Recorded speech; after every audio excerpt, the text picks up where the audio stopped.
And then when my dad, who was the entertainer Robin Williams, died by suicide, my life went for a tailspin. I found myself self-medicating using alcohol. I was diagnosed with post-traumatic stress disorder. I was depressed. I had anxiety disorder, generalized anxiety disorder, and so things were just not going great for me mental health-wise. And I started having to, things were not going great for me mental health-wise, and I needed to actually start acknowledging that I was having mental health issues. And I needed to stop self-medicating using alcohol and start exploring what it was I was actually feeling, because my father was my best friend. And to experience the trauma associated with him dying by suicide led me to have to look inward about what it means to really experience myself, be in my body, experiencing all these things. And so through that journey, a couple things happened. One was I realized that I needed to start taking better care of myself. I needed to acknowledge that I was going through major mental health issues. And I realized that I needed to heal from the trauma. And the process of healing from the trauma really started with me discovering service as a way to heal. And that was not something necessarily that I thought would be healing. I thought this is just something you do. You volunteer. You show up for others because that's what you need to do. It's an obligation. This is something that might make you feel good, but I didn't realize how healing it was, how deeply healing as an experience it was. And, you know, my dad always said to me that giving his time, showing up for charities, being philanthropic in spirit, and not only just with giving resources, but actually showing up in spirit was deeply meaningful for him. And I really didn't internalize that until I had to turn my life around, because the path that was waiting for me if I continued self-medicating, if I continued not taking care of myself, might have been one in which I wouldn't be here today speaking with you. I wouldn't have that opportunity. So it brings me great joy to be here speaking with you and to hear your story as well, because it is resonant with me, and I do appreciate you taking the time to speak with me today. Of course. Wow, this is beautiful. And you guys know me, I'm sorry. Give me a minute. Can I have some tissues? Type of trauma. Well, there's a stigma associated with it too, you know? Correct. In terms of talking about it, and I've become more comfortable talking about this specific topic around the trauma associated with a parent's death, potentially a parent dying by suicide, you know. But let's continue. Okay. So Zach, just to make you aware, your mic is here, so when you refer to yourself, try to not tap it. How about that? Yeah, that's good. All right.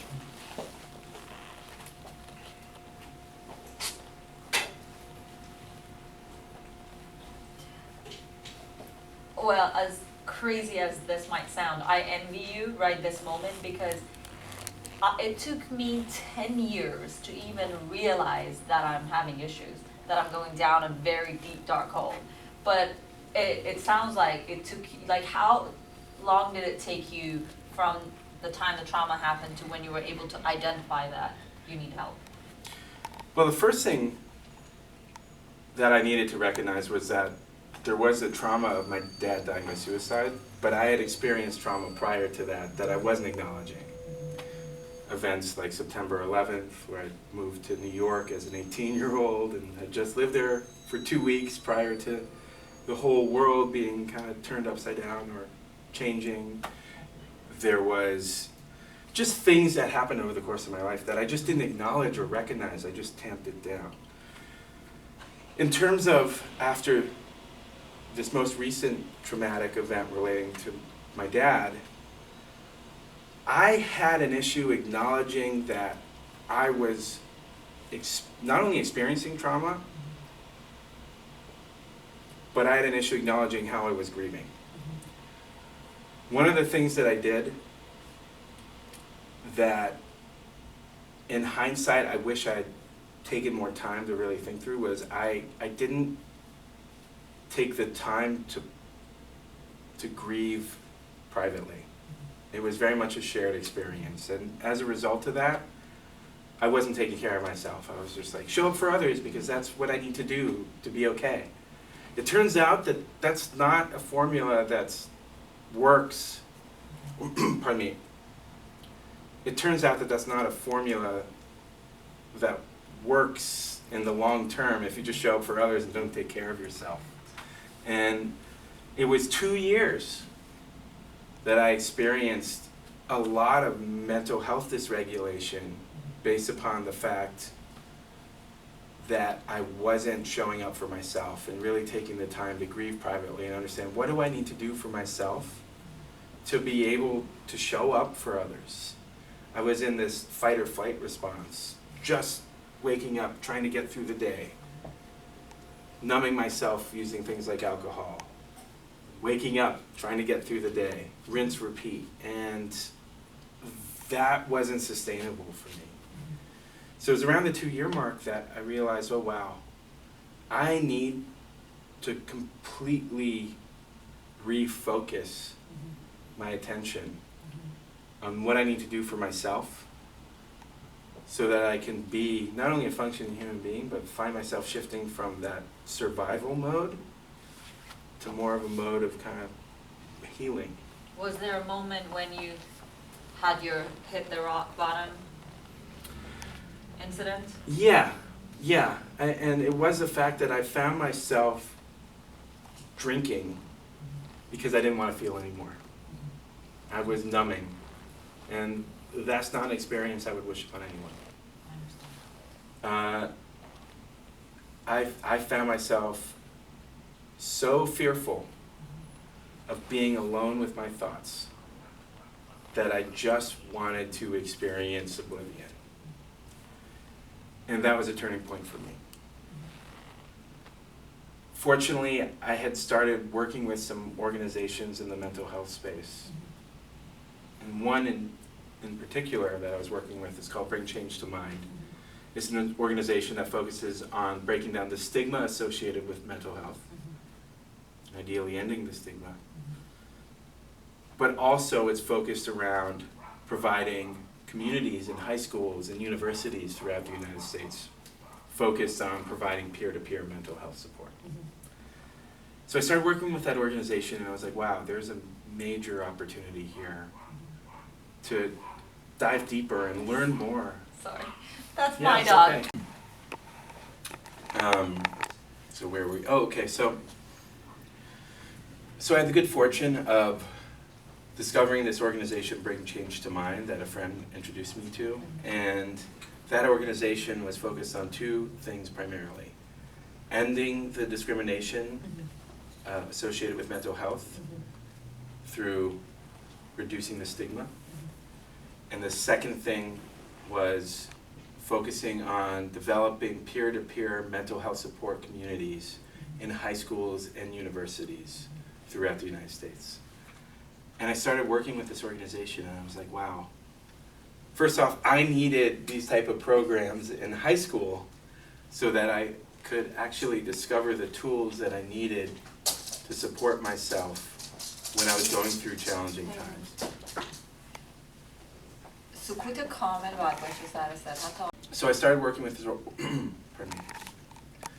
So I started working with this organization, Bring Change to Mind, which was focused primarily on 2 things. The first was ending the stigma associated with mental health. And the second was developing and launching peer-to-peer mental health support communities in high schools and universities throughout the United States. And in starting to work with this organization, I realized that A, I needed tools to help manage my mental health. Tools that were more effective than, say, drinking alcohol. And the second was that a commitment to working with mental health organizations was extremely healing for me. And so through those two insights, I started expanding my learning of what it means to really take care of myself. And that's really when I started the journey of recovery. And that was almost 5 years ago. And then that's a very critical moment in terms of being able to identify that this should not be your normal life. I remember going through periods when I had forgotten that the point of life was to thrive and blossom. I thought the point of life was to survive, but I didn't know any better. And then since you don't know any better, it's very difficult to identify it. How can you identify something when you're not even aware that there are other options? But from that point on, so usually what happens to people is that there's an incident when you hit rock bottom. And you're like, okay, now what? I've lost it all. Now what? And then that's the moment when you have the breakthrough, and then you push forward. And your way of, I feel like your way of identifying your situation was through understanding that you feel good when you are in helping others, when you're, providing an act of service. And that was your way of really identifying it. Well, it's a starting point for me. There's a term for it that I'm sure it's been used before, but for me it's the intelligence of the heart. The intelligence of the heart, yes. And the profound thing for me specifically was that when I stopped overthinking about everything and started focusing on how can I take care of myself so I can show up for others and repeat that process, then suddenly I shifted from survival to more of a growth mindset. And it didn't happen overnight. I mean, it took years to get to a point where I could say, hey, I'm feeling like I have a foundation where I can really start helping others in ways that is in turn very helpful and healing for me. I still have trauma. It still exists, but the thing is that I have ways to support myself.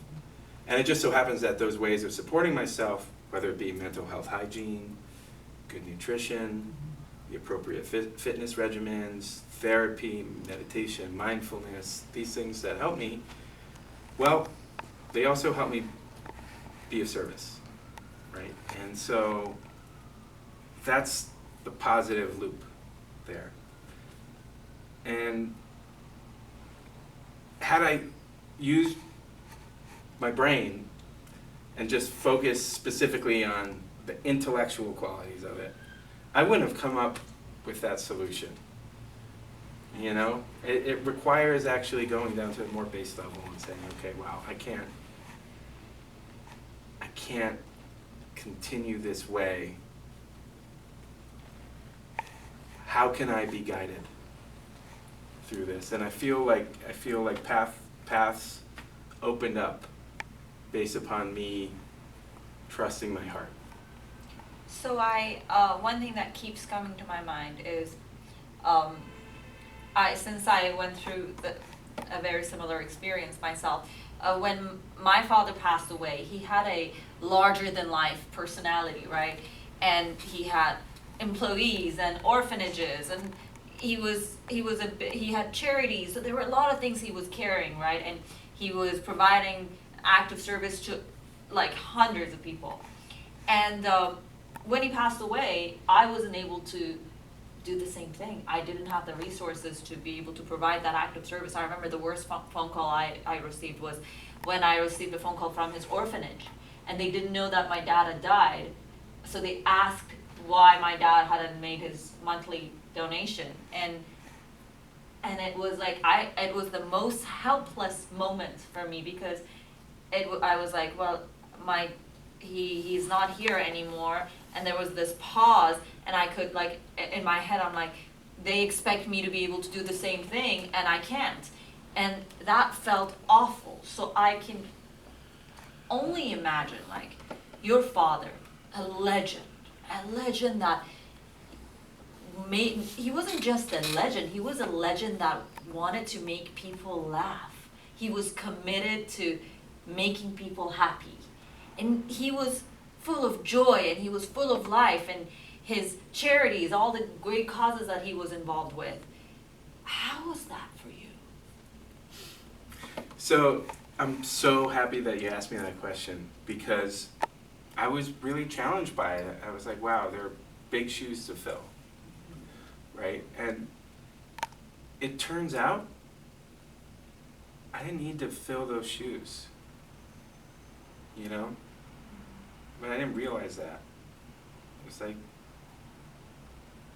there's learnings, there's the time we spent together, there's a wonderful family that I have.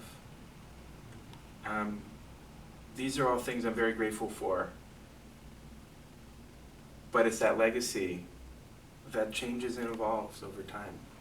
And I didn't realize that at first. You know, I'm my own person. And I always knew, I have different interests and different pursuits and the like, but I always thought, but it relates to being the son of Robin Williams. It relates to, this. And you know what? At the end of the day, sure, you can live like that, but those shoes, I will never fill my dad's shoes. And that's a good thing, because he had those shoes, and those were his shoes. And so we have so much opportunity to create our own life and our own interests and our own world around, the things that are important to us. And they can have, I have the DNA. I have the spirit of service. And these are all things that are carried with us. But I don't want to be feeling like I can't be myself in the fullest form I can be. And that's not something that I realized right away. It took me a while to come to terms with that. The good thing is that I'm deeply grateful of everything I had and all the time we spent together and those shoes that I got to walk with. I love that. Well, I feel like this is juggling a lot. A lot of people are out of work, facing economic uncertainty, really struggling. So all of these stressors tend to exacerbate any cracks in the relationship or any struggles. So the first is to be aware of what your triggers are, when you're getting triggered. I like to think of, if you think about your anger and your frustration, let's go from 0 to 10.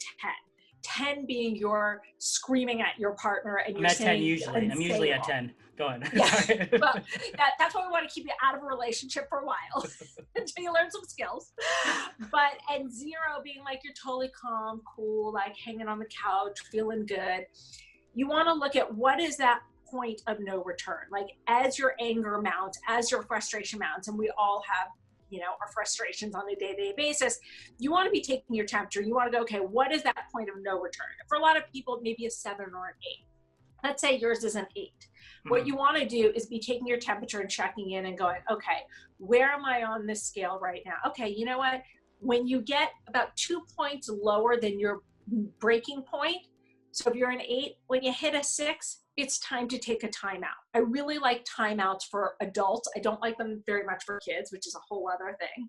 But to be able to say to your partner, plan it in advance, hey, I heard this therapist talk with Ryan Fu, and she recommended couples take a timeout when things are getting too heated, because what happens is if you're too hot when you have the conversation, it's not going to be productive. It's a waste of your time. People just get their feelings hurt. People say terrible things to each other. Take a timeout. When you hit a 6, hey, I think I'm too worked up to have a productive conversation. Let's take a break. Let's meet back in the kitchen an hour, or let's sleep on this and talk about it in the morning. You're not abandoning your partner. You're not screaming and running out the door, but saying, hey, I'm too hot right now. Like, I can't talk about this right now, but I do want to work this out. Let's talk about this later. So she's about to throw that beer bottle at me. I'm like, let's take a time out here. 2 points below the beer bottle throwing. That's when you want to take the time out. Beautiful. Since the COVID